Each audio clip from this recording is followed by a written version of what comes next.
என்னை பொறுத்த வரைக்கும் நாய்கள்ல எந்த வேறுபாடோ, பாகுபாடோ கிடையாது. எல்லா நாய்களும் ஒண்ணுதான். உலகத்துல இருக்கிற எல்லா நாய்களும் சிறந்தது தான்.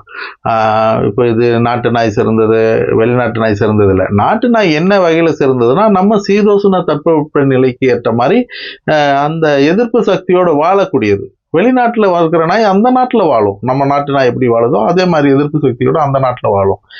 நம்ம நாட்டுல நம்ம நாட்டு நாய் தான் வாழும். அதுக்காக தான் நம்ம நாட்டு நாயை தத்தெடுக்கணும். இன்னொன்னு நம்ம நாட்டு நாய்கள் அவல நிலையில இருக்கு தெருவுல.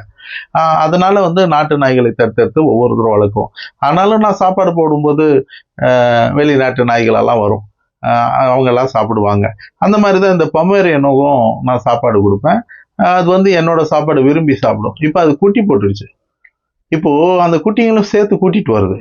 அந்த குட்டிங்களுக்கும் என்னோட வண்டியோட சத்தமும் என்னோட குரலும் நல்லா தெரியும். எனக்காகவே அந்த குட்டிங்க காத்திருக்கும். அந்த கேட்டோட சந்துல எவ்வளவு அழகா நுழைச்சு ஓடி வருது பாருங்க. ஓடி எனக்கு கொஞ்சம் விளையாடும், சாப்பிடும். அந்த குட்டிகள் எல்லாம் சாப்பிடும். அப்போ பாசத்துல பாருங்களேன், எல்லா நாயும் ஒண்ணுதான். வெளிநாட்டு நாயும் இதே பாசத்தோட தான் இருக்கும். உள்நாட்டு நாயும் இதே பாசத்தோட தான் இருக்கும். என்னை பொறுத்த வரைக்கும் எல்லா நாயும் ஒண்ணுதான். பசிச்சு என்னை எதிர்பார்த்து ஓடி வந்தா நான் அவங்களுக்கு சாப்பாடு கொடுப்பேன். இந்த குட்டிங்க எல்லாம் எல்லா இடமும் எல்லா குட்டிகளும் தத்து போயிடுச்சு. இப்ப அடுத்தது இந்த குட்டிக்கும் கருத்தடை பண்ணிட்டு போறாங்க. அது வீட்டு நாய் தான். அவங்க பொறுப்பா பாத்துக்கிறாங்க. இப்போ எனக்கு அந்த குட்டிகளோட அந்த அம்மாவுக்கு சாப்பாடு போடும்போது ரொம்ப சந்தோஷமா இருக்கும். இந்த மாதிரி வாயில்லாத ஜீவன்களுக்கு நீங்க பசிச்சிருக்கிற நாய்களுக்கு ஒரு வாய் சோறு போடுங்க, அவங்களுக்கு கொஞ்சம் தண்ணி கொடுங்க, இந்த மலைக்கு கொஞ்சம் ஒதுங்க இடம் கொடுங்க.